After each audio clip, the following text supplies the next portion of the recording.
ঈমানদাররা কখনো ভয় পায় না, ঈমানদার কখনো তলোয়ারকে ভয় পায় না, ঈমানদার কখনো জালেমের রক্তচক্ষুকে ভয় পায় না, ঈমানদার কখনো জালেমের হুমকি ধমকিকে ভয় পায় না। ঈমানদার একজন রবকে ভয় পায়, চিল্লায় বলেন তিনি কে? ঈমানদারের সামনে যখন ফাঁসির রশি দেখা হয়, ঈমানদার এই ফাঁসির রশিকে জুতার ফিতা মনে করে, কারণ ঈমানদার কখনো মৃত্যুকে ভয় পায় না। এই মৃত্যুর মধ্যে ঈমানদার তাদের জীবনটা খুঁজে পায়, চিল্লায় বলেন ঠিক কিনা? কাজী নজরুল ইসলাম আমাদের জাতীয় কবি চমৎকার করে বলেছেন, উহারা চাহুক দাসের জীবন, আমরা শহীদি দরজা চাই। নিত্য ভৃত্য মৃত ওরা, মোরা মৃত্যু কোথায় খুঁজে বেড়াই। ওরা মরিবে না, যুদ্ধ বাদিলে ওরা লুকাইবে কচু বনে। দন্ত নখরহীন ওরা, তবু কোলাহল করে অঙ্গনে। উহারা চাহুক সংকীর্ণতা, পায়রার ক্ষোভ ডোবার ক্লেদ, আমরা চাহিব উদার আকাশ, নিত্য আলোক প্রেমবেদ। উহারা প্রচার করুক হিংসা বিদ্বেষ আর নিন্দাবাদ। আমরা বলবো শান্তি সাম্য এক আল্লাহ জিন্দাবাদ, ঠিক কিনা? মুসলমানদের জন্য, ঈমানদারদের জন্য একজন রব আছেন, চিল্লায় বলতে হবে তিনি কে? আল্লাহ আমার রব, এই রবই আমার সব। আল্লাহ আমার রব, এই রবই আমার সব। দমে দমে তনু মনে তারি অনুভব, দমে দমে তনু মনে তারি অনুভব। তোমার দুনিয়াতে আমি যেদিকে তাকাই, অথই নিয়ামতে ডুবে আছি সবাই। পাখ পাখানির গানে শুনি তসবিহ কলরব, তসবিহ কলরব। সময় আল্লাহ আমার রব, এই রবই আমার সব। দমে দমে তনু মনে তারি অনুভব। আল্লাহু আকবার। সামনে ইলেকশন আছে, বিভিন্ন প্রান্তরে নমিনেশন দেওয়া হচ্ছে এমপি হওয়ার জন্য। আবার দেখা যায় যারা নমিনেশন পায় নাই রাস্তাঘাটে আগুন ধরিয়ে দেয়, আছে না নেই?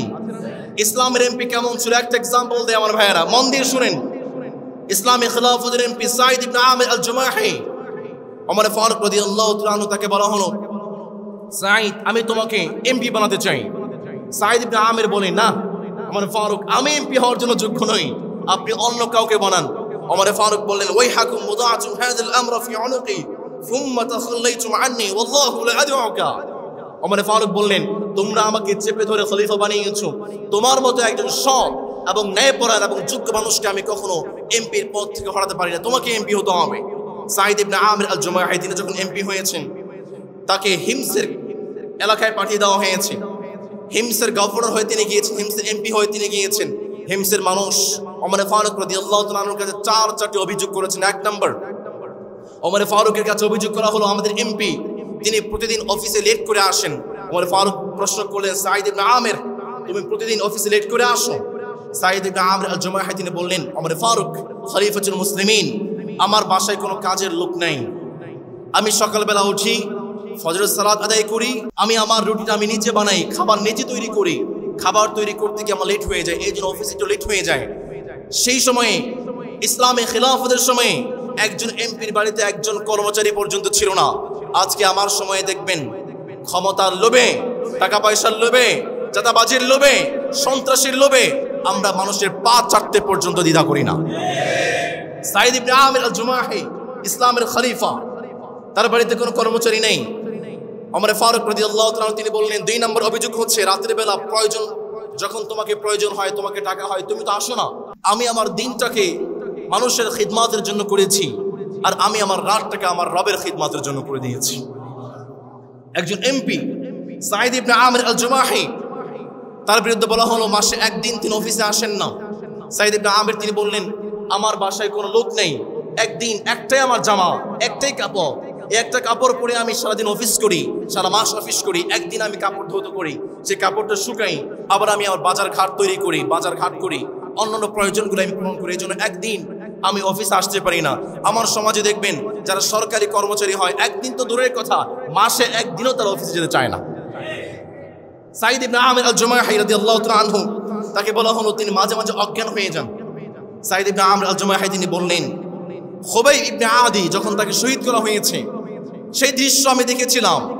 সেই দৃশ্য দেখার পরে আমি মানসিকভাবে এতটাই ভেঙে পড়েছি, মাঝে মাঝে আমি জ্ঞান হারিয়ে ফেলে মানুষকে আমি চিনতে পারি না। চিন্তা করেন খুবাইব ইবনে আদ রাদিয়াল্লাহু তাআলা আনহুকে ইসলামের জন্য কতটা নির্মমভাবে শহীদ করা হয়েছে। সম্মানিত প্রিয় ভাইয়েরা, সাঈদ ইবনে আমির আল জুমাহি তিনি ছিলেন ইসলামের খিলাফতের অন্যতম একজন এমপি। ইসলামের খিলাফতের একজন এমপির বৈশিষ্ট্য কেমন হবে? সাঈদ ইবনে আমির তিনি দেখিয়ে গিয়েছেন, ইসলামের খিলাফতের আমিরা দেখিয়ে গিয়েছেন। সুতরাং আগামীর বাংলাদেশ যদি গড়তে চান, সুদ মুক্ত, সন্ত্রাস মুক্ত, দ্বীন এবং ইসলাম দিয়ে আপনারা যদি আগামীর বাংলাদেশ গড়তে চান, কোন চাঁদাবাজ, কোন সন্ত্রাস আর কোন জালেমকে কখনো ভোট দিয়ে আমরা সংসদে নিতে চাই না। তাই তো আপনাদের ডিসিশন ইজ ইয়োর্স। আগামীর বাংলাদেশ কেমন দেখতে চান? আগামীর বাংলাদেশ যেমন দেখতে চান, সমস্ত দায়ভার আপনাদের হাতে। মনে রাখবেন, আপনার একটা ভোট একটা আমানত। একটা আমানত আপনি যদি একজন ভালো মানুষকে দেন, আর সেই ভালো মানুষ যদি সংসদে গিয়ে ভালো কোনো আইন তৈরি করে ইসলামের জন্য কাজ করে, তার জন্য পুরস্কার আমাদের আমলনামাতেও আছে না নেই?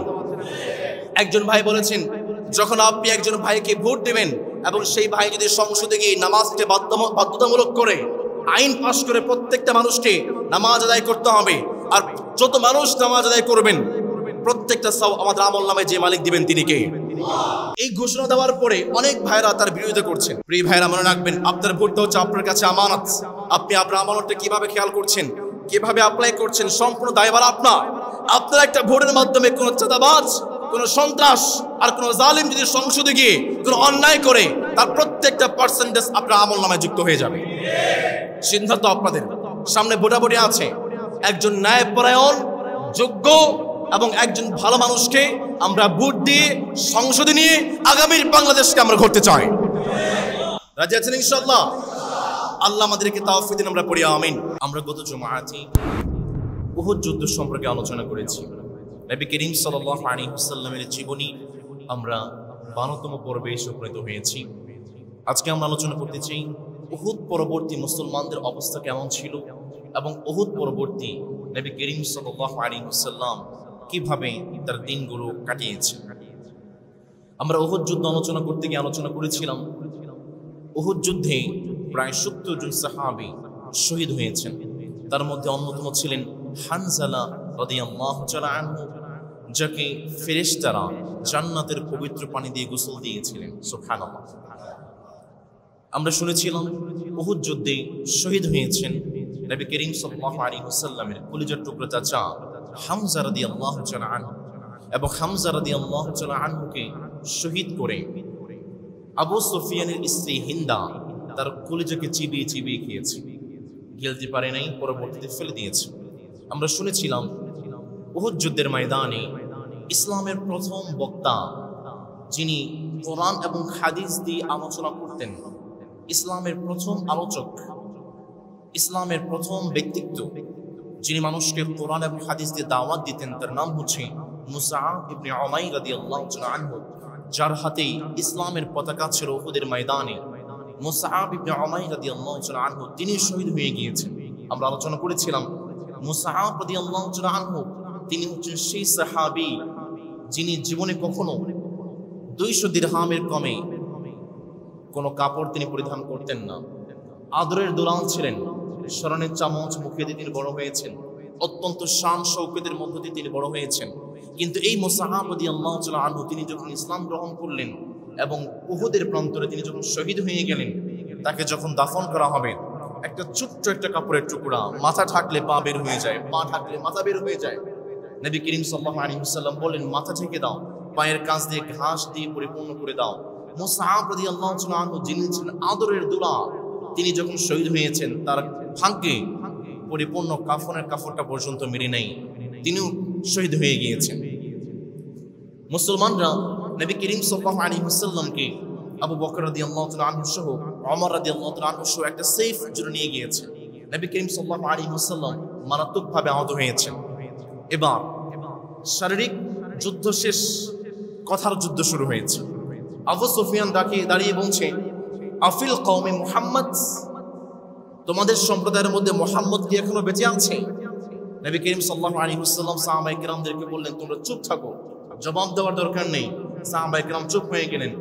সুফিয়ান, আবু সুফিয়ান তিনবার তিনি ডাক দিয়ে বলেন, তোমাদের মধ্যে কি মুহাম্মদ বেঁচে আছে? নবী করিম সাল্লাল্লাহু আলাইহি ওয়াসাল্লামের সাহাবায়ে কেরাম চুপ হয়ে আছেন। এবার আবু সুফিয়ান বলছে, আফিল কওমি ইবনু আফি কুহাফা, তোমাদের মধ্যে কি আবু কুহাফার বাবা, তার মানে আবু কুহাফার ছেলে, তার মানে আবু বকর রাদিয়াল্লাহু তাআলা তিনি কি বেঁচে আছেন? নবীজি সাহাবায়ে কেরামদেরকে বললেন, তোমরা চুপ থাকো, কিচ্ছু বলা দরকার নেই। এরপরে আবার প্রশ্ন করলেন আবু সুফিয়ান, আফিল কওমি ইবনু উমর, তোমাদের সমাজে তোমাদের মধ্যে কি ওমর ফারুক রাদিয়াল্লাহু তাআলা আনহু ইবনে খাত্তাব, ওমর ফারুক রাদিয়াল্লাহু তাআলা আনহু তিনি কি বেঁচে আছেন? নবী করিম সাল্লাল্লাহু আলাইহি ওয়াসাল্লাম সাহাবায়ে কেরামদেরকে বললেন, জবাব দেওয়ার প্রয়োজন নেই।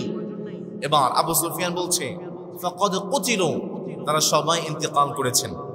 এবার ওমর ফারুক রাদিয়াল্লাহু তাআলা আনহু নিজের রাগটাকে ধরে রাখতে পারলেন না। ওমর ফারুক রাদিয়াল্লাহু তাআলা আনহু তিনি জবাব দিয়ে বললেন, আবু সুফিয়ান, তুমি যাদেরকে হত্যা করতে এসেছিলে তিনজন যাদের নাম তুমি নিয়েছো, কেউ নিহত হয় নাই, সবাই বেঁচে আছে। আল্লাহু আকবার।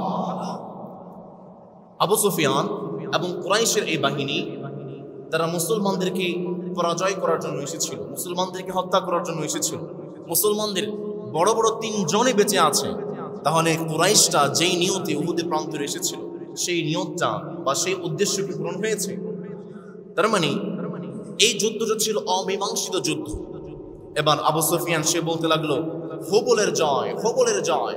হুবল হচ্ছে তাদের একটা প্রতিমা বা তাদের একটা দেবতা। আবু সুফিয়ান বলে, হুবলের জয়, হুবলের জয়। নবী করিম সাল্লাল্লাহু আলাইহি ওয়াসাল্লাম বললেন, আমার সাহাবারা তোমরা কি জবাব দেবে না? নবী করিম সাল্লাল্লাহু আলাইহি ওয়াসাল্লাম সাহাবায়ে কেরাম বললেন, নবী কি বলে জবাব দিতে পারি? নবী করিম সাল্লাল্লাহু আলাইহি ওয়াসাল্লাম বললেন, পড়ো লিল্লাহি তাকবীর, আল্লাহু আকবার। সাহাবায়ে কেরাম আল্লাহু আকবরের তাকবীরের ধ্বনি দিয়ে জবাব দিয়েছেন। এবার আবু সুফিয়ান বলে, আমাদের আছে উজ্জা, তোমাদের তো কোনো উজ্জা নেই। নবী করিম সাল্লাল্লাহু আলাইহি ওয়াসাল্লাম সাহাবায়ে কেরামদেরকে বললেন, তোমরা কি কোনো জবাব দিবে না? সাহাবায়ে কেরাম বললেন, নবী কি বলে জবাব দিতে পারি? নবী করিম সাল্লাল্লাহু আলাইহি ওয়াসাল্লাম বললেন, আমাদের উজ্জা নাই, কিন্তু আমাদের একজন আছেন, আওয়াজ করে বলেন তিনি কে? আবু সুফিয়ান বলে, আমরা বদর যুদ্ধের প্রতিশোধ দিতে সক্ষম হয়েছি। যুদ্ধের ময়দানে আমরা সমান সমান। নবী করিম সাল্লাল্লাহু আলাইহি ওয়াসাল্লামের সাহাবী ওমর ফারুক রাদিয়াল্লাহু তাআলা আনহু তিনি জবাব দিয়ে বললেন, মুসলমান এবং অমুসলিম কখনো সমান হতে পারে?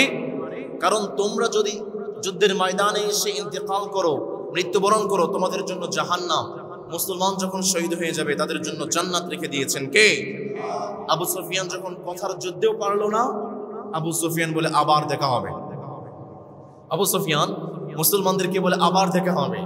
সাহাবায়ে কেরাম নবী করিম সাল্লাল্লাহু আলাইহি ওয়াসাল্লামকে নিয়ে মদিনার প্রান্তরে চলে আসলেন। এই যুদ্ধটা ছিল অমীমাংসিত যুদ্ধ। ঐতিহাসিক যারা আছে, পাশ্চাত্য কালচারে বড় হওয়া যে ঐতিহাসিক যারা ইতিহাসগুলো লিখেছেন, তারা বলে উহুদের প্রান্তরে মুসলমানরা পরাজয় বরণ করেছে। না, উহুদের প্রান্তরে মুসলমানরা কখনোই পরাজয় বরণ করে নেই। মুসলমান পরাজয় বরণ করত যদি মুসলমানদের বড় বড় নেতারা ইন্তেকাল করতেন বা শহীদ হয়ে যেতেন। মুসলমানদের বড় বড় নেতা যারা ছিলেন তারা সবাই তো জীবিত। তাহলে এই যুদ্ধ এটা ছিল অমীমাংসিত যুদ্ধ, এবং এই যুদ্ধটা ছিল মুসলমানদের জন্য অত্যন্ত শিক্ষা এবং মুসলমানদের জন্য বড় একটা পরীক্ষার জায়গা। উহুদের প্রান্তর থেকে যেই সমস্ত হুকুম আহকাম এবং যেই সমস্ত শিক্ষা আমরা পাই, তার মধ্যে এক নম্বর, কোন মুসলমান যদি আত্মহত্যা করে নিঃসন্দেহে সে জাহান্নামী হবে। কাজমা তিনি যখন উহুদের প্রান্তরে অত্যন্ত জখমী হয়ে পড়েন এবং জখমের এই আঘাতটা সহ্য করতে না পেরে তিনি আত্মহত্যা করলেন। নবী করিম সাল্লাল্লাহু আলাইহি ওয়াসাল্লামের কাছে যখন সংবাদটা চলে গিয়েছে, নবী করিম সাল্লাল্লাহু আলাইহি ওয়াসাল্লাম জবাব দিয়ে বললেন, কাজমান সে জাহান্নামী, কারণ সে আত্মহত্যা করেছে। আমাদের সমাজে কেউ যখন আত্মহত্যা করবে, তারা জানাজা সালাতে যারা ইসলামকে রিপ্রেজেন্ট করে তারা উপস্থিত হবেন না। যারা সাধারণ মুসলমান আছেন তারা গিয়ে সে আত্মহত্যা ব্যক্তির জানাজা সালাত আদায় করে ফেলবেন। কোন একজন ডাকাত সে যদি মৃত্যুবরণ করে, তারা জানাজা সালাত হবে না। যদিও হয় যারা ইসলামকে রিপ্রেজেন্ট করে, যারা 5 ওয়াক্তের সালাত আদায় করে, তারা তার জানাজা উপস্থিত হবে না। যারা অ্যাজ ইউজুয়াল মুসলমান, যারা সাধারণ মুসলমান, তারা তার জানাজায় গিয়ে উপস্থিত হবে। আর কোনো ডাকাত যদি ডাকাতি করতে গিয়ে মারা যায়, তারা কোনো জানাজার সালাত নেই। কোনো চোর সে চুরি করতে গিয়ে মারা গিয়েছে, তারা জানাজার সালাতে যারা প্র্যাকটিসিং মুসলমান তারা উপস্থিত হবেন না। যারা সাধারণ মুসলমান তারা গিয়ে উপস্থিত হবেন। নবী করিম সাল্লাল্লাহু আলাইহি ওয়াসাল্লাম বললেন, কোনো ব্যক্তি যদি আত্মহত্যা করে, কোনো মুসলমান যদি আত্মহত্যা করে, তার জন্য জাহান্নাম যে মালিক রেখে দিয়েছেন তিনি কে? যুদ্ধের ময়দানে উহুদ যুদ্ধ থেকে 2 নম্বর শিক্ষা হলো, যুদ্ধের ময়দানে যখন কোনো মুসলমান শহীদ হয়ে যাবে তাদেরকে গোসল দেওয়া হবে না, কিন্তু তার উপরে যদি গোসল ফরজ হয়ে যায় তাহলে তাকে গোসল দেওয়া হবে, যেমন ভাবে হানজালা রাদিয়াল্লাহু তাআলা আনহুকে ফেরেশতারা গোসল দিয়েছিলেন। এবং সেই শহীদ যেই কাপড়ে শহীদ হবেন সেই কাপড়েই কাফন দিয়ে তাকে দাফন করে ফেলতে হবে। উহুদ যুদ্ধ থেকে 3 নম্বর শিক্ষা হলো, যেই যুদ্ধের ময়দানে মুসলমানরা ইন্তেকাল করবেন, যেখানে শহীদ হবেন সেখানেই তাকে দাফন করতে হবে। যেভাবে উহুদের শহীদদেরকে সাহাবায়ে কেরাম মদিনায় নিয়ে গিয়েছিলেন, কিন্তু নবী করিম সাল্লাল্লাহু আলাইহি ওয়াসাল্লাম আবার সবাইকে উহুদের প্রান্তরে নিয়ে এসেছেন এবং উহুদের প্রান্তরে তাদেরকে দাফন করেছেন। উহুদের যুদ্ধ থেকে 4 নম্বর শিক্ষা হলো, এক কবরে 2 জন বা 3 জন মুসলমানকে দাফন করা যায়। নবী করিম সাল্লাল্লাহু আলাইহি ওয়াসাল্লাম উহুদের প্রান্তরে এক কবরে এক জায়গাতে 2 থেকে 3 জন মুসলমানকে তিনি দাফন করেছেন। এটা জায়েজ, ইসলামে জায়েজ। 5 নম্বর শিক্ষা হলো, কোন মুসলিম যুদ্ধের ময়দানে যদি এক মুসলিম আরেকজন মুসলমানকে ভুল করে শহীদ করে ফেলে তাহলে তার দিয়ত বা রক্তপণ আদায় করতে হবে। সমস্ত প্রিয় ভাইয়েরা, মুশরিকরা যখন উহুদের প্রান্তর থেকে চলে যাচ্ছিল, মদিনা থেকে 36 মাইল দূরে রাওয়াহা নামক জায়গায় মুশরিকরা গিয়ে বৈঠক শুরু করেছে। মক্কা থেকে আগত মুশরিকরা যখন উহুদের প্রান্তর থেকে তারা যখন মক্কার দিকে চলে যাচ্ছিল, রাওয়াহা নামক জায়গায় গিয়ে মুশরিকরা সলা পরামর্শ করে, আবু সুফিয়ান সহ বড় বড় মুশরিক যারা ছিল তারা পরামর্শ করে, আমরা তো বড় একটা সুযোগ হাতছাড়া করে ফেলেছি, মুসলমানদেরকে মারাত্মকভাবে আঘাত করেছি, মুসলমানদের নবী মুহাম্মদুর রাসূলুল্লাহ সবাই পড়েন সাল্লাল্লাহু, তাকে পর্যন্ত আমরা জখম করে ফেলেছি। এই তো একটা বড় সুযোগ ছিল, আমরা কেন উহুদের প্রান্তর থেকে মক্কায় চলে যাচ্ছি? আমরা যদি পুনরায় আবার মুসলমানদের উপরে আঘাত করতাম আর মুসলমানদেরকে সমূলে উৎপাদন করতে চাইতাম তাহলে তো আমরা করতে পারতাম। চলো দেখি আমরা মুসলমানদেরকে আঘাত করার জন্য আবার মদিনায় যাই। এবার শুধু মুসলমানদেরকে আঘাত করার জন্য মদিনায় যাব না, মুসলমানদেরকে সমূলে উৎপাদন করব এবং আমরা মদিনা শহরটাকে দখল করে আমরা আমাদের আয়ত্তে নিয়ে ফেলবো। এই সলা পরামর্শ করে মক্কার সেই মুশরিকরা মুসলমানদের বিরুদ্ধে ষড়যন্ত্র করতে শুরু করেছে। এই দিক থেকে নবী করিম সাল্লাল্লাহু আলাইহি ওয়াসাল্লাম মদিনায় চলে গেলেন। নবী করিম সাল্লাল্লাহু আলাইহি ওয়াসাল্লাম তিনি শুধু একজন নবী ছিলেন না, তিনি শুধু একজন মেসেঞ্জার ছিলেন না, প্রফেট ছিলেন না, তিনি ছিলেন একজন বিজ্ঞ সমর কৌশলী যুদ্ধনীতিবিদ, তিনি ছিলেন সন্ধি নীতিবিদ, তিনি ছিলেন রাষ্ট্র পরিচালনাকারী। নবী করিম সাল্লাল্লাহু আলাইহি ওয়াসাল্লাম যখন মদিনায় চলে গেলেন, মদিনায় যাওয়ার পরে নবীজি চিন্তা করলেন, আমরা তো আঘাতপ্রাপ্ত হয়ে মদিনায় এসেছি, মক্কার কাফেররা পুনরায় আমাদের উপরে আঘাত করতে পারে।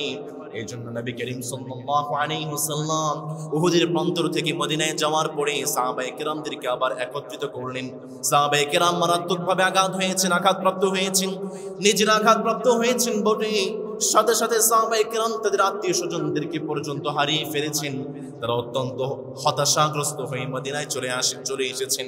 নবী করিম সাল্লাল্লাহু আলাইহি ওয়াসাল্লাম এই জখম প্রাপ্ত সাহাবায়ে কেরামদেরকে যখন বলেছেন, মক্কা থেকে কাফেররা আমাদেরকে আঘাত করতে পারে, তোমরা প্রস্তুত হয়ে যাও। সাহাবায়ে কেরাম আঘাতপ্রাপ্ত হয়েছেন বটে, নবীজি যখন ডাক দিয়েছেন প্রত্যেকটা সাহাবী লাব্বাইক বলে নবীজির ডাকে সাড়া দিয়েছেন। আল্লাহু আকবার! কেমন নবী প্রেমিক ছিলেন তারা! নিজেরা জখম প্রাপ্ত হয়েছেন, বাবা হারিয়েছেন, মা হারিয়েছেন, ভাই হারিয়েছেন, বোন হারিয়েছেন, হতাশায় কাতর হয়ে আছেন। এমন সময় নবীজি বললেন, আবার যুদ্ধের জন্য প্রস্তুত হয়ে যাও। প্রত্যেকটা সাহাবায়ে কেরাম নবীজির ডাকে লাব্বাইক বলে দাঁড়িয়ে গেছে। আল্লাহু আকবার! শুধু নবী করিম সাল্লাল্লাহু আলাইহি ওয়াসাল্লাম সাহাবায়ে কেরামের এই স্পৃহা দেখে, সাহাবায়ে কেরামের এই উদ্দীপনা দেখে, সাহাবায়ে কেরামের ভালোবাসা দেখে শুধু নবীজি খুশি হয়েছেন ব্যাপারটা এমন নয়। আকাশের উপর থেকে সাহাবায়ে কেরামের এই ভালোবাসা দেখে যে মালিক খুশি হয়েছেন তিনি কে? জাবির বিন আব্দুল্লাহ রাদিয়াল্লাহু তাআলা আনহু তিনি বললেন, নবী, উহুদের ময়দানে আমি যুদ্ধের ময়দানে অংশগ্রহণ করতে পারি নাই। আমার বাবা আমাকে মদিনায় রেখে গিয়েছিলেন আমার পরিবারকে দেখাশোনা করার জন্য। নবীজি চলেন, আবার যদি মক্কা থেকে আবু সুফিয়ান আমাদের উপরে আঘাত করতে আসে, আমি আব্দুল্লাহ ইবনে জাবের দাঁড়িয়ে যাব। আরেকজন মুনাফিকের সর্দার ছিল আব্দুল্লাহ ইবনে উবাই। আব্দুল্লাহ ইবনে উবাই আপনাদের মনে আছে কিনা? উহুদের প্রান্তর থেকে সৌদ নামক জায়গা থেকে গত জুমাতে বলেছিলাম 300 জন যোদ্ধাদেরকে নিয়ে আব্দুল্লাহ ইবনে উবাই চলে এসেছিল মদিনাতে। নবী করিম সাল্লাল্লাহু আলাইহি ওয়াসাল্লাম যখন বললেন আবার তোমরা যুদ্ধের জন্য প্রস্তুতি গ্রহণ করো, আব্দুল্লাহ ইবনে উবাই তিনি এসে বললেন নবী আমিও যুদ্ধের ময়দানে যাব। কিন্তু এবার নবীজি আব্দুল্লাহ ইবনে উবাইকে যুদ্ধের জন্য অনুমতি দিলেন না, কারণ উহুদের ময়দানে আব্দুল্লাহ ইবনে উবাইয়ের মুখোশটাকে যে মালিক খুলে দিয়েছিলেন তিনি কে? নবী করিম সাল্লাল্লাহু আলাইহি ওয়াসাল্লাম আব্দুল্লাহ ইবনে উবাইকে যুদ্ধের জন্য অনুমতি দিলেন না। সাহাবায়ে কেরাম যখন সবাই উদ্দীপনা দেখিলেন, সবাই যখন যুদ্ধের জন্য প্রস্তুতি গ্রহণ করলেন, নবী করিম সাল্লাল্লাহু আলাইহি ওয়াসাল্লাম সাহাবায়ে কেরামদের উপর খুশি হয়ে গেলেন। আর মালিক সাহাবায়ে কেরামদের উপর খুশি হয়ে সার্টিফিকেট দিয়ে মালিক আকাশের উপর থেকে একটা আয়াত নাযিল করে দিলেন। রব্বুল আলামিন চমৎকার করে বললেন বান্দা শুনো, লিল্লাযীনা ইসতাজাবু লিল্লাহি ওয়ার রাসূলি মিন বা'দি মা আসাবাহুমুল করহ লিল্লাযীনা আহসানু মিনহুম ওয়াত্তাকাউ আজরুন আযীম। Those who responded to Allah and the Messenger after injury had struck them, for those who did good amongst them and feared Allah is a great reward. রব্বুল আমিন চমৎকার করে বললেন, যারা আঘাত প্রাপ্ত হওয়ার পরে, জখম প্রাপ্ত হওয়ার পরে যখন নবী করিম সাল্লাল্লাহু আলাইহি ওয়াসাল্লাম তাদেরকে যুদ্ধের জন্য আহ্বান করলেন, আল্লাহর ডাকে সাড়া দিয়ে, নবী করিম সাল্লাল্লাহু আলাইহি ওয়াসাল্লামের ডাকে সাড়া দিয়ে যখন তারা যুদ্ধের জন্য প্রস্তুতি গ্রহণ করেছে, আকাশের উপর থেকে যে মালিক ঘোষণা দিয়েছেন যে আমি আল্লাহ তোমাদের জন্য বিশেষ পুরস্কারের ব্যবস্থা রেখেছি, যেই মালিক ঘোষণা দিয়েছেন তিনি কে? সাহাবায়ে কেরামদেরকে নিয়ে নবী করিম সাল্লাল্লাহু আলাইহি ওয়াসাল্লাম বের হয়ে গেলেন। মদিনা থেকে 8 মাইল দূরে হামরাউল আসাদ নামক জায়গায় নবী করিম সাল্লাল্লাহু আলাইহি ওয়াসাল্লাম শিবির স্থাপন করলেন। নবী করিম সাল্লাল্লাহু আলাইহি ওয়াসাল্লাম বসে আছেন। এমন সময় মা'বাদ ইবনে আবু মা'বাদ খুজাই নামক একজন ব্যক্তি নবী করিম সাল্লাল্লাহু আলাইহি ওয়াসাল্লামের কাছে এসে বললেন, নবী গো, উহুদের প্রান্তরে শুনেছি মক্কার কাফেররা কিভাবে আপনাদেরকে আক্রমণ করেছে। নবী করিম সাল্লাল্লাহু আলাইহি ওয়াসাল্লামকে সে সমবেদনা জানিয়েছে। নবী করিম সাল্লাল্লাহু আলাইহি ওয়াসাল্লামকে বলল, অবশ্যই মক্কার কাফেররা আপনাদেরকে অত্যন্ত প্রচন্ডভাবে নৃশংসভাবে আপনাদের উপর আঘাত করেছে। নবী করিম সাল্লাল্লাহু আলাইহি ওয়াসাল্লাম মা'বাদ ইবনে আবু মা'বাদকে বললেন, আমি তোমাকে একটা অনুরোধ করতে চাই, আমার সাহাবায়ে কেরাম অত্যন্ত প্রচন্ডভাবে আঘাতগ্রস্ত হয়েছেন। এরপরও যেহেতু মক্কা থেকে আক্রমণের একটা সুযোগ আছে, সংখ্যা আছে, এই জন্য আমি সাহাবায়ে কেরামদেরকে নিয়ে আমার যুদ্ধের জন্য বের হয়ে গিয়েছি। কিন্তু আমার সাহাবায়ে কেরাম অত্যন্ত আঘাতপ্রাপ্ত, জখম প্রাপ্ত, তারা তো তাদের সঙ্গে যুদ্ধ করতে পারবে না। আবু মা'বাদ, তোমাকে একটা অনুরোধ করছি, তুমি একটু দয়া করে মায়া করে কাফেরদেরকে অনুসন্ধান করো, তাদেরকে খুঁজে বেড়াও। যখন তুমি তাদেরকে পাইবা তখন তুমি তাদের মধ্যে ভীতি সঞ্চার করে দিবা, কারণ যুদ্ধের ময়দানে সবচেয়ে বড় কৌশল হচ্ছে প্রতিপক্ষ যারা থাকবেন তাদের হৃদয়ে একটা ভয় সঞ্চার করে দেওয়া। নবী করিম সাল্লাল্লাহু আলাইহি ওয়াসাল্লাম মা'বাদ ইবনে আবু মা'বাদকে বললেন, যাও তুমি কাফেরদেরকে অনুসন্ধান করো। মা'বাদ ইবনে আবু মা'বাদ তিনি কাফেরদেরকে অনুসন্ধান করতে লাগলেন, খুঁজতে শুরু করলেন। তারা আস্তে আস্তে খুঁজে খুঁজে তারা দেখতে পেলেন রাওয়াহা নামক জায়গায় মক্কার কাফেররা আবু সুফিয়ান সহ তারা বসে বসে পরামর্শ করছে। তাদের মধ্যে কেউ কেউ বলছে, চলো আমরা মুসলমানদের উপরে হামলা করি। তাদের মধ্যে অন্যতম একজন ছিলেন সাফওয়া বিন উমাইয়া।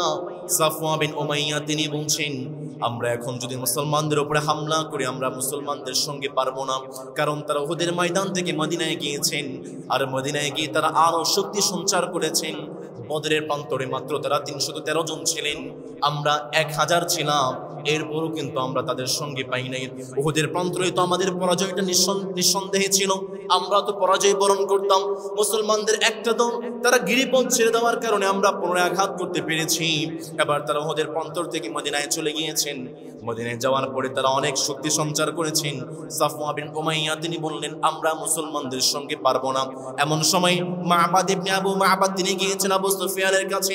আবু সুফিয়ানের কাছে গিয়ে তিনি বলতে লাগলেন, তোমরা ভুলেও কিন্তু মুসলমানদের উপরে আক্রমণ করবা না, কারণ মুসলমানরা আগের যে বড় শক্তি নিয়ে বিশাল বাহিনী নিয়ে তোমাদের উপরে আক্রমণ করার জন্য অপেক্ষা করছে। আল্লাহু আকবার। মা'বাদ ইবনে আবু মা'বাদ তিনি আবু সুফিয়ানকে বলেন, ভুলেও কিন্তু এই কাজ করবা না। আবু সুফিয়ান যখন এই কথা শুনেছে, আবু সুফিয়ানের অন্তরে, আবু সুফিয়ানের মনের মধ্যে যে মালিক ভয় ঢুকিয়ে দিয়েছেন তিনি কে? আবু সুফিয়ান চিন্তা করে, আচ্ছা এবার যদি আমি আবার মুসলমানদের উপর হামলা করতে যাই, আমরা তো আমাদের মাথা নিয়ে আসতে পারবো না, কি করা যায়? এখন আমরা যদি রাওয়াহা নামক জায়গা থেকে মক্কায় চলে যাই, মক্কায় যারা আছে তারা আমাদেরকে কাপুরুষ বলবে, কি করা যায়? আবু সুফিয়ান একটা ফোন দিয়ে আঁকতে শুরু করেছে। আবু সুফিয়ান মদিনাগামী একটি কাফেলা বনু আব্দে কায়েস যারা মদিনায় যাচ্ছিলেন তাদেরকে আটকে দিয়ে বললেন, তোমাদেরকে একটা অফার দিচ্ছি। বনু আব্দে কায়েসের কাফেলাকে বললো, একটা অফার দিচ্ছি, শুনো, তোমরা যখন মদিনার দিকে যাবা, তোমাদের রাস্তায় মুসলমানদের একটা বাহিনী পড়বে, মুহাম্মদ সাল্লাল্লাহু, তাকে তোমরা খুঁজে পাবা। তোমরা গিয়ে বলবা, আবু সুফিয়ান তো আগের চেয়ে বড় সৈন্যদল নেই, তোমাদের উপর আক্রমণ করার জন্য আসছে। তোমরা যদি এই সংবাদ দাও, আগামী বছর ওকাস মেলায় এত পরিমাণ তোমাদেরকে কিশমিশ দেব, এত পরিমাণ তোমাদেরকে হাদিয়া দেব, তোমাদের উটগুলো বহন করতে পারবে না। এবার এই বনু আব্দে কায়েসের গোত্র তারা লোভে পড়ে গিয়েছে।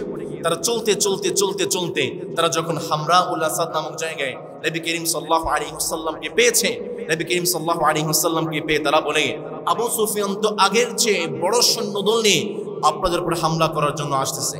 দেখেন সাহাবায়ে কেরাম জখম প্রাপ্ত হয়ে আত্মীয় স্বজন হারিয়েছেন, বাবা হারিয়েছেন, মা হারিয়েছেন, অথবা ভাই হারিয়েছেন, অথবা বোন হারিয়েছেন, এমন সময় সাহাবায়ে কেরামদেরকে নবী করিম সাল্লাল্লাহু আলাইহি ওয়াসাল্লাম আবার বের হয়ে পড়েছেন। এবার এই বনু আব্দে কায়েস এই গোত্র যখন নবী করিম সাল্লাল্লাহু আলাইহি ওয়াসাল্লামকে বলল, আবু সুফিয়ান তো আগের চেয়ে শক্তি সঞ্চয় করে তোমাদের উপর হামলা করার জন্য আসতেছে, সাহাবায়ে কেরাম ভয় পেয়েছেন? কথা বলেন, ভয় পেয়েছেন? সাহাবায়ে কেরাম জবাব দিয়ে বললেন, নবী, কাফেররা যদি 1 লক্ষ হয়, এরপরও আমরা সাহাবায়ে কেরাম আপনার জন্য যথেষ্ট হয়ে যাব। পড়ে আল্লাহু আকবার। সাহাবায়ে কেরাম ভয় পায় নাই, কারণ ইমানদাররা কখনো ভয় পায় না। ইমানদার কখনো তলোয়ারকে ভয় পায় না।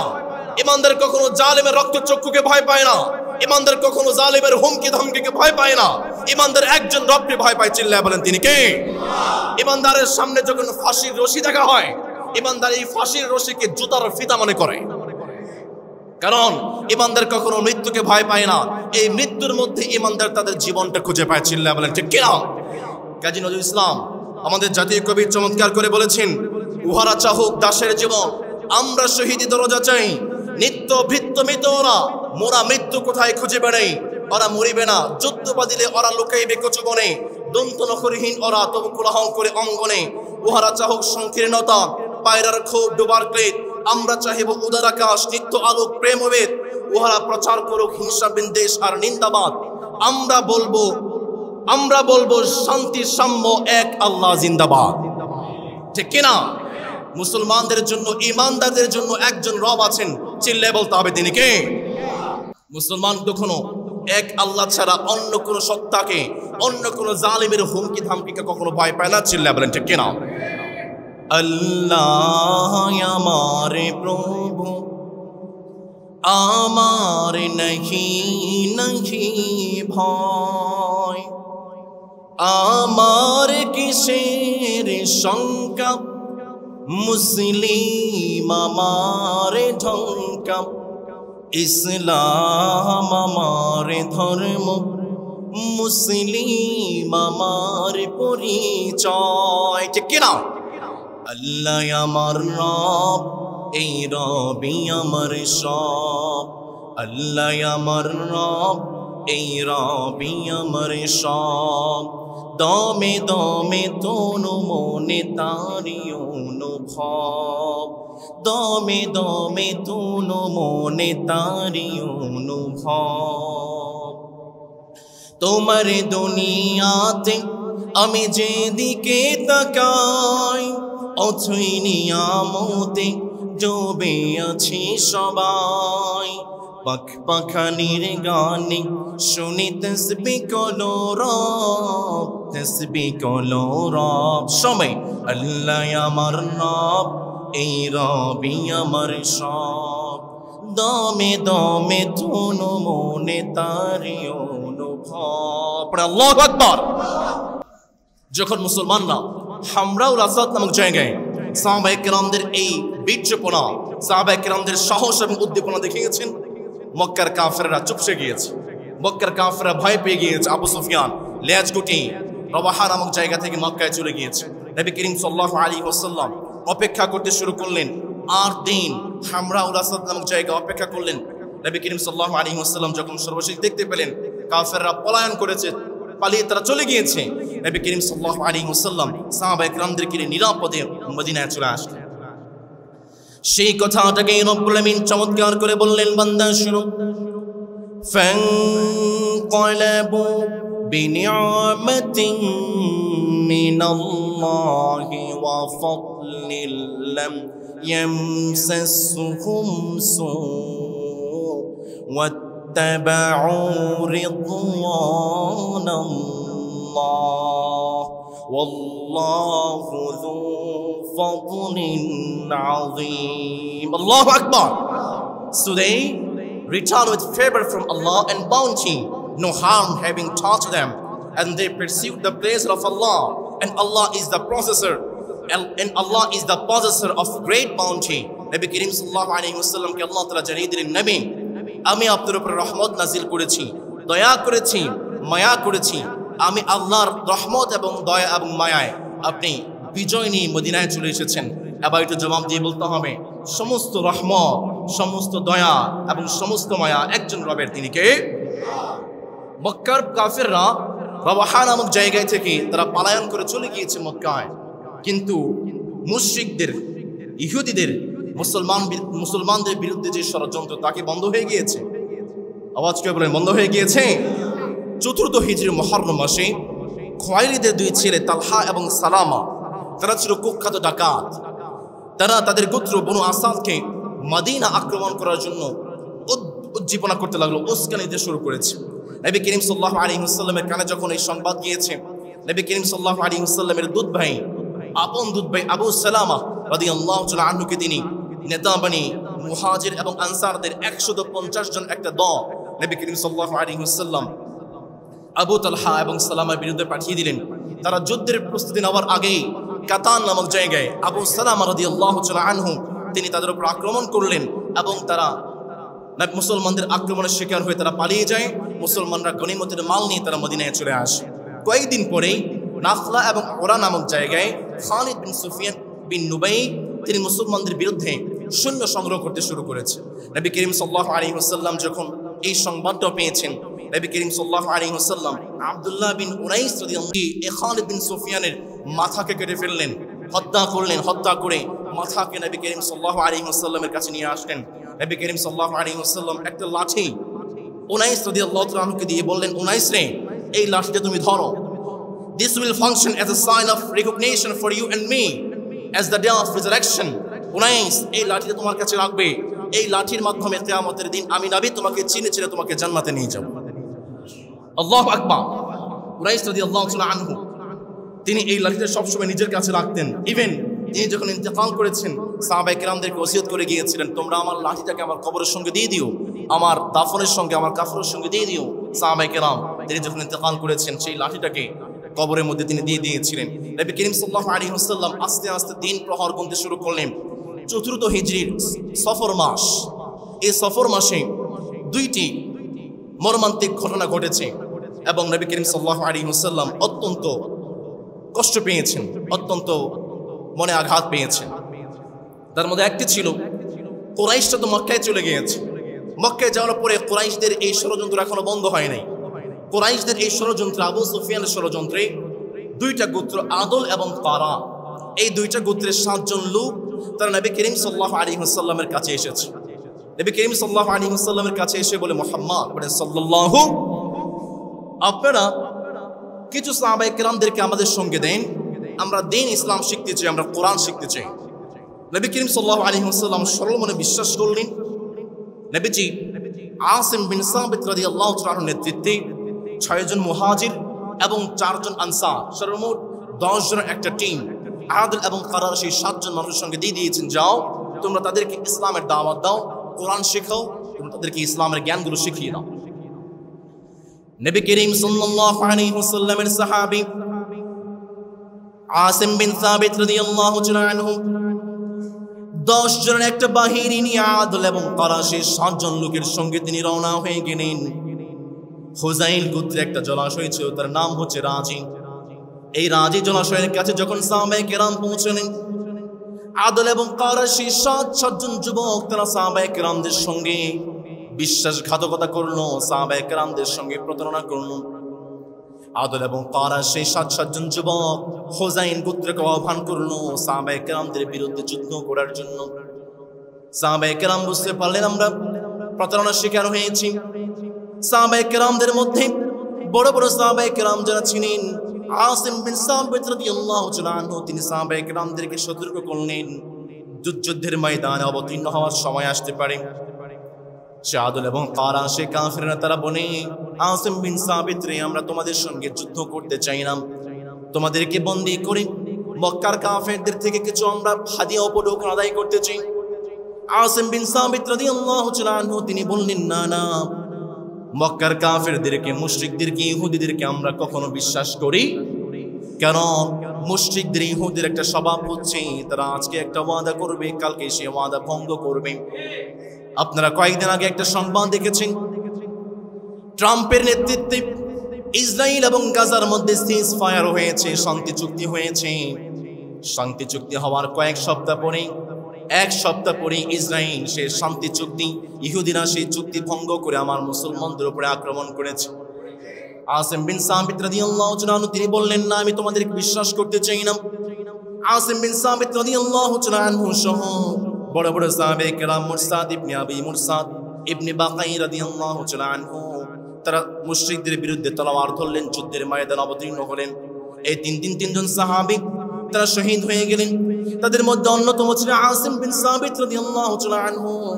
বদর প্রান্তরে তিনি অনেক কাফেরদেরকে, বাঁচা বাঁচা কাফেরদেরকে শহীদ করেছিলেন। তার মধ্যে অন্যতম ছিল সুলাফা বিন সাবিত। সুলাফা বিন সাদ, তিনি এই মহিলার দুইজন ছেলেকে তিনি শহীদ করেছিলেন, হত্যা করেছিলেন। সুলাফা বিন সাদ তিনি ঘোষণা করেছিলেন, তোমরা যদি কেউ আসিম বিন সাবিতের কল্লাটা আমার কাছে নিয়ে আসতে পারো, তার মাথার খুলির মধ্যে আমি মদ পান করব। হুযাইল গোত্র চিন্তা করলো, আসিম তো শহীদ হয়ে গিয়েছে, তাকে চলো আমরা সুলাফা বিন সাদের কাছে নিয়ে যাই তাকে বিক্রি করার জন্য। তারা যখন গিয়েছে আসিম বিন সাবিতের লাশটাকে নেওয়ার জন্য, তারা দেখতে পেল ভীমরুল এবং মৌমাছিগুলো আসিম বিন সাবিতের লাশটাকে ঘিরে রেখেছে। হুযাইল গোত্র তারা চিন্তা করলো, আমরা বিকাল বেলায় আসবো। বিকাল বেলায় এসে আসিম বিন সাবিতের লাশটাকে নিয়ে সুলাফা বিন সাদের কাছে আমরা বিক্রি করব। বিকাল বেলায় যখন হুযাইল গোত্র আসিম বিন সাবিতের লাশটা নেওয়ার জন্য এসেছে, আসিম বিন সাবিত তিনি ছিলেন সেই সাহাবী, সারা জীবন তিনি দোয়া করেছেন, আমি আমার জীবনে কখনো কোনো মুশরিককে স্পর্শ করব না, কারণ তিনি বিশ্বাস করতেন প্রত্যেকটা মুশরিক হচ্ছে নাপাক, প্রত্যেকটা মুশরিক হচ্ছে অপবিত্র।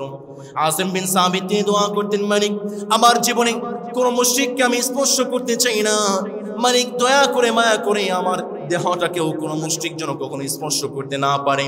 হুযাইল গোত্র যখন আসিম বিন সাবিতের দেহটা নেওয়ার জন্য এসেছেন, রব্বুল আলামিন আকাশের উপর থেকে বৃষ্টি বর্ষণ করে বন্যার মাধ্যমে এমন একটা বন্যা দিয়েছেন, বন্যার মাধ্যমে আসিম বিন সাবিতের লাশটা উধাও হয়ে গিয়েছে। নবী করিম সাল্লাল্লাহু আলাইহি ওয়াসাল্লামের সাহাবী ওমর ফারুক রাদিয়াল্লাহু তাআলা আনহু তিনি যখন ঘটনা শুনলেন আসিম বিন সাবিতের লাশটা বন্যার পানিতে ভেসে গিয়েছে, ওমর ফারুক রাদিয়াল্লাহু তাআলা আনহু তিনি বললেন, আসিম বিন সাবিত সারা জীবন তিনি দোয়া করেছেন আমার লাশটা কোনো মুশরিক যেন কখনো স্পর্শ করতে না পারে। হুযাইল গোত্র তারা চেয়েছিল আসিম বিন সাবিতের লাশটাকে সুলাফা বিন সাদের কাছে তিনি বিক্রি করবেন। সুলাফা বিন সাদ এই সাহাবীর মাথার খুলির মধ্যে মদ বিক্রি করবেন। এই অপমাননা এবং অপদস্থদের হাত থেকে আসিম বিন সাবিতকে যে মালিক বাঁচিয়ে দিয়েছেন তিনি কে? তিনজন সাহাবী তারা শহীদ হয়ে গেলেন। আরো 3জন সাহাবী, তার মধ্যে যায়েদ ইবনে দাসিনা রাদিয়াল্লাহু তাআলা আনহু, আরেকজন সাহাবী খুবাইব ইবনে আদি রাদিয়াল্লাহু তাআলা আনহু, আরেকজন সাহাবী আব্দুল্লাহ ইবনে তারিক রাদিয়াল্লাহু তাআলা আনহু। তারা চিন্তা করলেন, আমরা কাফেরদের হাতে ধরা দিয়ে দেই, আমরা গ্রেফতারে পরোয়া মেনে নিই, আমরা তাহলে শহীদ হতে পারবো, আমরা তাহলে জীবনটা নতুন জীবন খুঁজে পেতে পারবো। এই 3জন সাহাবী তারা কাফেরদের হাতে গ্রেফতারি পরোয়ানা তারা কবুল করে নিল। এই 3জন সাহাবীকে কাফের না তারা গ্রেফতার করে মক্কার দিকে রওনা হয়ে গিয়েছে। তারা যখন মক্কার দিকে রওনা হয়ে গিয়েছে, জাহারান নামক জায়গায় আব্দুল্লাহ ইবনে তারিক রাদিয়াল্লাহু তাআলা আনহু তিনি তার হাতের বাঁধনটা খুলে ফেললেন, তিনি পলায়ন করতে চাইলেন, যুদ্ধের ময়দানে অবতীর্ণ হলেন। কাফেররা আব্দুল্লাহ ইবনে তারিক রাদিয়াল্লাহু তাআলা আনহুকে ধরতে পারলেন না, কিন্তু পিছন থেকে কাফেররা আব্দুল্লাহ ইবনে তারিককে পাথর নিক্ষেপ করে তারা সেখানে শহীদ করে দিয়েছে। আব্দুল্লাহ ইবনে তারিক দাফনটা হয়েছে জাহরান নামক জায়গায়। আরো দুইজন সাহাবী খুবাইব ইবনে আদি রাদিয়াল্লাহু তাআলা আনহু এবং যায়েদ ইবনে দাসিনা রাদিয়াল্লাহু তাআলা আনহুকে নিয়ে কাফেররা মক্কায় চলে গিয়েছেন। হুযাইল গোত্রের দুইজন ব্যক্তি মক্কার কাফেরদের কাছে বন্দী ছিল। হুযাইল গোত্রের সেই দুইজন বন্দীর পরিবর্তে দুইজন সাহাবীকে তারা মক্কার কাফেরদের কাছে বিক্রি করে দিয়েছে। যায়েদ ইবনে দাসিনা তাকে শহীদ করে দেওয়া হলো। খুবাইব ইবনে আদি রাদিয়াল্লাহু তাআলা আনহু তিনি ছিলেন এমন একজন সাহাবী, তার ঘটনা আপনাদেরকে একটু শোনাতে চাই, খুব মন দিয়ে শুনতে হবে আমার ভাইয়েরা। খুবাইব ইবনে আদি রাদিয়াল্লাহু তাআলা আনহু তাকে যখন মক্কার প্রান্তরে নিয়ে যাওয়া হয়েছে, তাকে যখন মক্কার কাফেররা কিনে ফিরেছে, একটা ঘরের মধ্যে আটকে ফেলেছি। যে ঘরের মধ্যে আটকে ফেলা হয়েছিল সেই ঘরটা ছিল একজন দাসীর ঘর, তার নাম ছিল মাবিয়া। তিনি পরবর্তীতে কালেমা পড়ে মুসলমান হয়েছিলেন। এই মাবিয়া রাদিয়াল্লাহু তাআলা আনহু তিনি বলছেন, আমার ঘরে খুবাইব ইবনে আদি রাদিয়াল্লাহু তাআলা আনহুকে আটকে রাখা হয়েছিল, বন্দী করা হয়েছিল। একদিন আমি দেখতে পেলাম খুবাইব ইবনে আদি রাদিয়াল্লাহু তাআলা আনহু মানুষের মাথার সমপরিমাণ বড় একটা আঙ্গুরের থোকা থেকে সে বসে বসে আঙ্গুর খাচ্ছে, অথচ তাকে কেউ আঙ্গুর দেওয়া হয়নি, তাকে কেউ আঙ্গুর দেয় নাই। পাশাপাশি মক্কার সমাজে তখন আঙ্গুর পাওয়া যায় নাই। যদি বুঝে থাকেন বলেন তো দেখি, খুবাইব ইবনে আদি রাদিয়াল্লাহু তাআলা আনহুকে সেই মুহূর্তে যে মালিক আঙ্গুর নামক রিজিক দান করেছেন তিনি কে? আমরা তো দেখেছি মারিয়াম আলাইহিস সালামের সময়, মারিয়াম আলাইহিস সালাম তিনি যখন বাইতুল মুকাদ্দাসের মধ্যে বসবাস করতেন, তার বাবা যখন তার সঙ্গে যাইতেন, তার অভিভাবক যিনি ছিলেন মারিয়াম আলাইহিস সালামের কাছে যখন যাইতেন, দেখতে পেতেন অনেক ফল তার সামনে পড়ে আছে। মারিয়াম আলাইহিস সালাম যখন গর্ভধারণ করলেন, এলাকা থেকে বের হয়ে গেলেন, দূর পরিবর্তিতে একটা মরুভূমিতে চলে গেলেন, এমন একটা জায়গায় চলে গেলেন যেখানে কোনো মানুষ নেই, কোনো খাবার নেই। মারিয়াম আলাইহিস সালাম তিনি চিন্তা করলেন, এখন তো আমি না খেয়ে মারা যাবো, কে করা যায়, কে করা যায়। মারিয়াম আলাইহিস সালাম তিনি দোয়া করলেন, মালিক আমাকে একটু রিজিকের ব্যবস্থা করে দেন। মারিয়াম আলাইহিস সালাম যখন দোয়া করেছেন, মরুভূমির প্রান্তরে মারিয়াম আলাইহিস সালামের জন্য যেই মালিক রিজিকের ব্যবস্থা করে দিয়েছেন তিনি কে? খুবাইব ইবনে আদি রাদিয়াল্লাহু তাআলা আনহু তিনি আঙ্গুরের ঝোঁকা থেকে আঙ্গুর খাচ্ছেন। এমন সময় খুবাইব ইবনে আদি রাদিয়াল্লাহু তাআলা আনহুকে ফাঁসির কাস্টে ঝুলিয়ে দেওয়া হয়েছে, শক্ত করে বেঁধে ফেলা হয়েছে। খুবাইব ইবনে আদি রাদিয়াল্লাহু তাআলা আনহু তিনি ফরিয়াদ করলেন, আমার কাফেররা শোনো, তোমরা কি আমাকে একটু সময় দিতে পারবে নাকি? 2 রাকাত সালাত আমি আদায় করতে চাই। খুবাইব ইবনে আদি রাদিয়াল্লাহু তাআলা আনহু তিনি বললেন, ইন শি'তুম আন তাতরুকুনি আরকা'ু রাকাতাইন ক্বাবলা আন মাসরা'i ফাফআলু। খুবাইব ইবনে আদি বললেন, 2 রাকাত সালাত আমি আদায় করতে চাই। খুবাইব ইবনে আদি রাদিয়াল্লাহু তাআলা আনহু ধীরে সুস্থে তিনি 2 রাকাত সালাত তিনি আদায় করলেন। আজকের সমাজে দেখা যায় যখন কোনো বান্দাকে ফাঁসির কাস্টে নেওয়া হয়, যখন কোনো ইসলামিক কর্মীকে যখন ফাঁসির কাস্টে নেওয়া হয়, ফাঁসির কাস্টে নেওয়ার আগে তারা 2 রাকাত সালাত আদায় করেন। যখন কোনো বান্দা বিজয় নামক যখন কোনো বান্দা বিজয় অর্জন করে, অনেক সময় দেখতে পাবেন ক্রিকেট খেলার মধ্যে তারা যখন বিজয় অর্জন করে, ফুটবল খেলায় যখন কোনো মুসলমান বিজয় অর্জন করে, তারা সিজদার মধ্যে লুটিয়ে পড়ে। এই যে কোনো বিজয়ের পূর্বে, শহীদ হওয়ার পূর্বে যে সিজদা দেওয়ার যে অভ্যাসটা, যে প্রচলনটা শুরু হয়েছে, এই প্রচলনটা শুরু হয়েছে খুবাইব ইবনে আদি রাদিয়াল্লাহু তাআলা আনহু থেকে।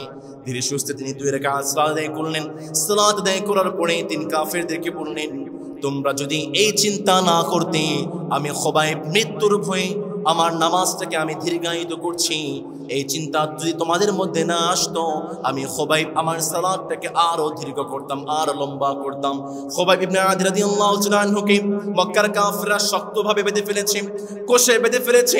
খুবাইব ইবনে আদিকে ফাঁসির কাস্টে ঝুলিয়ে দেওয়া হয়েছে। তিনি যখন ফাঁসির কাস্টে ঝুলবেন, এমন সময় তিনি বিড়বিড় করে দোয়া করছেন, মালিক ইন্না ক্বাদ বাল্লাগনা রিসালাত রাব্বিক ফাবাল্লাগাহুল গাদাত মা ইয়াসনাউ বিনা। খুবাইব তিনি দোয়া করছেন, মালিক আমি আপনার রাসূলের বার্তাকে কাফেরদের পর্যন্ত পৌঁছে দিয়েছি, দয়া করে মায়া করে আমার সঙ্গে যে ঘটনা ঘটেছে আপনি আগামীকাল সকালে আমার নবীজির কাছে আপনি পৌঁছে দেন। খুবাইব ইবনে আদি রাদিয়াল্লাহু তাআলা আনহু তিনি দোয়া করলেন, মালিক আল্লাহুম্মা আহলাকাহুম আদাদা, মালিক দয়া করে মায়া করে প্রত্যেকটা কাফেরকে আপনি ধ্বংস করেন। ওয়াকতারাহুম বাদাদান ওয়ালা তুগাদির মিনহুম আহাদা। খুবাইব তিনি দোয়া করলেন, মালিক একটা কাফিরকে আপনি ছেড়ে দিবেন না, হিসাব করে করে প্রত্যেকটা কাফিরকে আপনি ধ্বংস করবেন। খুবাইব যখন দোয়া করছেন, এমন সময় মক্কার একজন বিখ্যাত কাফির আবু সুফিয়ান, পরবর্তীতে কালেমা পড়ে মুসলমান হয়েছিলেন। আবু সুফিয়ান বলে, খুবাইব রে, একটা অফার তোকে করছি, একটা অফার তোকে করছি, এই অফারটা যদি তুই স্বীকার করতে পারিস, মানতে পারিস, এই ফাঁসির রশি থেকে তোকে আমি মাফ করে দেব। খুবাইবকে বলা হলো, খুবাইব রে, আমি যদি এখন বলি মুহাম্মদকে তোর জায়গায় নিয়ে আসা হবে আর তোকে সালামতে তোর পরিবারের কাছে পৌঁছে দেওয়া হবে, তুই কি মানবি নাকি? খুবাইব বলে, রে ও আবু সুফিয়ান, ও মক্কার কাফের, আমার হাবিবকে ফাঁসির কাস্টে ঝুলাবি তো দূরের কথা, আমার হাবিব যেখানে আছেন সেই জায়গাতে বসে যদি একটা কাঁটার আঁচড় পর্যন্ত লাগে, আমি খুবাইব এরপরও এই কাঁটার আঁচড় আমরা সহ্য করতে পারবো না। কেমন নবী প্রেমিক ছিলেন খুবাইব ইবনে আদি রাদিয়াল্লাহু তাআলা আনহু। তিনি বললেন, না না, কখনো আমি বরদাস্ত করতে পারবো না। মক্কার কাফেররা তারা দাঁড়িয়ে গিয়েছে, ও কচুলু, খুবাইবকে হত্যা করে ফেলো, খুবাইবকে হত্যা করে ফেলো। খুবাইব রাদিয়াল্লাহু তাআলা আনহুর হাতটাকে কেটে ফেলা হয়েছে, বাম হাতটাকে কেটে ফেলা হয়েছে, চোখটাকে উপড়ে ফেলা হয়েছে, পাটাকে কেটে ফেলা হয়েছে।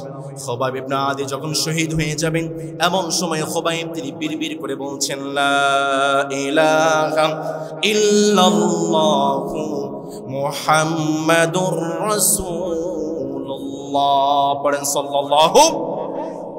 খুবাইব ইবনে আদি রাদিয়াল্লাহু আনহুকে যখন শহীদ করা হয়, সেই দৃশ্যটা একজন সাহাবী সাঈদ ইবনে আমির আল জুমাহি রাদিয়াল্লাহু তাআলা তিনি তখন পর্যন্ত কালেমা পড়ে মুসলমান হন নাই, তিনি সেই দৃশ্য দেখেছেন এবং সেই দৃশ্য দেখার পরে তিনি এমনভাবে মনস্তাত্ত্বিকভাবে ভেঙে পড়েছিলেন, এত কঠিনভাবে খুবাইব রাদিয়াল্লাহু তাআলাকে শহীদ করা হয়েছে। পরবর্তীতে এই খুবাইবের শাহাদাতের ঘটনা দেখে সাঈদ ইবনে আমির আল জুমাহি তিনি কালেমা পড়ে মুসলমান হয়েছিলেন। সাঈদ ইবনে আমির আল জুমাহি তিনি ছিলেন সেই সাহাবী, ওমর ফারুক রাদিয়াল্লাহু তাআলা আনহুর সময় এই সাঈদ ইবনে আমির আল জুমাহি তিনি ছিলেন একজন বিখ্যাত এমপি। আমাদের সমাজের সামনে ইলেকশন আছে, বিভিন্ন প্রান্তরে প্রান্তরে নমিনেশন দেওয়া হচ্ছে এমপি হওয়ার জন্য। আবার দেখা যায় যারা নমিনেশন পায় নাই রাস্তাঘাটে আগুন ধরিয়ে দেয়, আছে না নেই? ইসলামের এমপি কেমন ছিল একটা এক্সাম্পল দেয় আমার ভাইয়েরা, মন দিয়ে শুনেন। ইসলামী খিলাফতের এমপি সাঈদ ইবনে আমির আল জুমাহি, ওমর ফারুক রাদিয়াল্লাহু তাআলা আনহু তাকে বলা হলো, সাঈদ আমি তোমাকে এমপি বানাতে চাই। সাঈদ ইবনে আমির বলে, না ওমর ফারুক, আমি এমপি হওয়ার জন্য যোগ্য নই, আপনি অন্য কাউকে বানান। ওমর ফারুক বললেন, ওয়াইহাকুম মুদাআতুম হাযাল আমরা ফি উনুকি সুম্মা তাখাল্লাইতুম আন্নী ওয়াল্লাহু লা আদউকা। ওমর ফারুক বললেন, তোমরা আমাকে চেপে ধরে খলিফা বানিয়েছো, তোমার মতো একজন সৎ এবং ন্যায়পরায়ণ এবং যোগ্য মানুষকে আমি কখনো এমপির পদ থেকে হটাতে পারি না, তোমাকে এমপি হতে হবে। সাঈদ ইবনে আমির আল জুমাহি তিনি যখন এমপি হয়েছেন, তাকে হিমসের এলাকায় পাঠিয়ে দেওয়া হয়েছে। হিমসের গভর্নর হয়ে তিনি গিয়েছেন, হিমসের এমপি হয়ে তিনি গিয়েছেন। হিমসের মানুষ ওমর ফারুক রাদিয়াল্লাহু তাআলা আনহুর কাছে চারটি অভিযোগ করেছেন। এক নম্বর, ওমর ফারুকের কাছে অভিযোগ করা হলো, আমাদের এমপি তিনি প্রতিদিন অফিসে লেট করে আসেন। ওমর ফারুক প্রশ্ন করলেন, সাঈদ ইবনে আমির, তুমি প্রতিদিন অফিসে লেট করে আসো? সাঈদ ইবনে আমির আল জুমাহি তিনি বললেন, ওমর ফারুক, খলিফাতুল মুসলিমিন, আমার বাসায় কোনো কাজের লোক নাই, আমি সকালবেলা উঠি, ফজরের সালাত আদায় করি, আমি আমার রুটিটা আমি নিজে বানাই, খাবার নিজে তৈরি করি, খাবার তৈরি করতে গিয়ে আমার লেট হয়ে যায়, এই জন্য অফিসে একটু লেট হয়ে যায়। সেই সময়ে ইসলামী খিলাফতের সময়ে একজন এমপির বাড়িতে একজন কর্মচারী পর্যন্ত ছিল না। আজকে আমার সময়ে দেখবেন ক্ষমতার লোভে, টাকা পয়সার লোভে, চাঁদাবাজির লোভে, সন্ত্রাসীর লোভে আমরা মানুষের পা চাটতে পর্যন্ত দ্বিধা করি না। সাঈদ ইবনে আমির আল জুমাহি ইসলামের খলিফা, তার বাড়িতে কোনো কর্মচারী নেই। ওমর ফারুক রাদিয়াল্লাহু তাআলা তিনি বললেন, 2 নম্বর অভিযোগ হচ্ছে, রাতের বেলা প্রয়োজন, যখন তোমাকে প্রয়োজন হয়, তোমাকে টাকা হয়, তুমি তো আসো না। আমি আমার দিনটাকে মানুষের খিদমতের জন্য করেছি, আর আমি আমার রাতটাকে আমার রবের খিদমতের জন্য করে দিয়েছি। একজন এমপি সাঈদ ইবনে আমির আল জুমাহি, তার বিরুদ্ধে বলা হলো মাসে একদিন তিনি অফিসে আসেন না। সাঈদ ইবনে আমির তিনি বললেন, আমার বাসায় কোনো লোক নেই, একদিন একটাই আমার জামা, একটাই কাপড়, একটা কাপড় পরে আমি সারাদিন অফিস করি, সারা মাস অফিস করি, একদিন আমি কাপড় ধৌত করি, সেই কাপড়টা শুকাই, আবার আমি আমার বাজার ঘাট তৈরি করি, বাজার ঘাট করি, অন্যান্য প্রয়োজনগুলো আমি পূরণ করি, এই জন্য একদিন আমি অফিসে আসতে পারি না। আমার সমাজে দেখবেন যারা সরকারি কর্মচারী হয়, একদিন তো দূরের কথা, মাসে একদিনও তারা অফিসে যেতে চায় না। সাঈদ ইবনে আমির আল-জুমাহি রাদিয়াল্লাহু তাআলা আনহু, তাকে বলা হলো, তিনি মাঝে মাঝে অজ্ঞান হয়ে যান। সাঈদ ইবনে আমির আল-জুমাহি তিনি বললেন, খুবাইব ইবনে আদি যখন তাকে শহীদ করা হয়েছে, সেই দৃশ্য আমি দেখেছিলাম।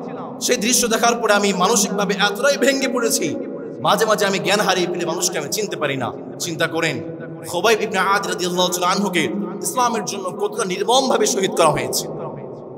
সম্মানিত প্রিয় ভাইয়েরা, সাঈদ ইবনে আমির আল-জুমাহি তিনি ছিলেন ইসলামে খিলাফতের অন্যতম একজন এমপি। ইসলামে খিলাফতের একজন এমপির বৈশিষ্ট্য কেমন হবে? সাঈদ ইবনে আমির তিনি দেখিয়ে গিয়েছেন, ইসলামে খিলাফতের আমিরা দেখিয়ে গিয়েছেন। সুতরাং আগামীর বাংলাদেশ যদি গড়তে চান, সুদ মুক্ত, সন্ত্রাস মুক্ত, দ্বীন এবং ইসলাম দিয়ে আপনারা যদি আগামীর বাংলাদেশ গড়তে চান, কোন চাঁদাবাজ, কোন সন্ত্রাস আর কোন জালেমকে কখনো ভোট দিয়ে আমরা সংসদে নিতে চাই না। দায়িত্ব আপনাদের, ডিসিশন আপনাদের, ডিসিশন ইজ ইয়োর্স। আগামীর বাংলাদেশ কেমন দেখতে চান? আগামীর বাংলাদেশ যেমন দেখতে চান, সমস্ত দায়ভার আপনাদের হাতে। মনে রাখবেন, আপনার একটা ভোট একটা আমানত, একটা আমানত। আপনি যদি একজন ভালো মানুষকে দেন, আর সেই ভালো মানুষ যদি সংসদে গিয়ে ভালো কোনো আইন তৈরি করে ইসলামের জন্য কাজ করে, তার জন্য পুরস্কার আমাদের আমলনামাতে আছে না নেই? একজন ভাই বলেছেন, যখন আপনি একজন ভাইকে ভোট দেবেন এবং সেই ভাই যদি সংসদে গিয়ে নামাজকে বাধ্যতামূলক করে আইন পাশ করে প্রত্যেকটা মানুষকে নামাজ আদায় করতে হবে, আর যত মানুষ নামাজ আদায় করবেন প্রত্যেকটা সওয়াব আমাদের আমলনামায় যে মালিক দিবেন তিনি কে? এই ঘোষণা দেওয়ার পরে অনেক ভাইরা তার বিরোধিতা করছেন। প্রিয় ভাইরা, মনে রাখবেন, আপনার ভোটটা হচ্ছে আপনার কাছে আমানত। আপনি আপনার আমানতটা কিভাবে খেয়াল করছেন, কিভাবে অ্যাপ্লাই করছেন, সম্পূর্ণ দায়ভার আপনার। আপনার একটা ভোটের মাধ্যমে কোন চাঁদাবাজ, কোন সন্ত্রাস আর কোন জালিম যদি সংসদে গিয়ে কোন অন্যায় করে, তার প্রত্যেকটা পার্সেন্টেজ আপনার আমলনামায় যুক্ত হয়ে যাবে। সিদ্ধান্ত আপনাদের। সামনে ভোটাভুটি আছে, একজন ন্যায়পরায়ণ, যোগ্য এবং একজন ভালো মানুষকে আমরা ভোট দিয়ে সংসদে নিয়ে আগামীর বাংলাদেশকে আমরা গড়তে চাই। রাজি আছেন ইনশাআল্লাহ? আল্লাহ আমাদেরকে তাওফিক দিন, আমরা পড়ি আমিন।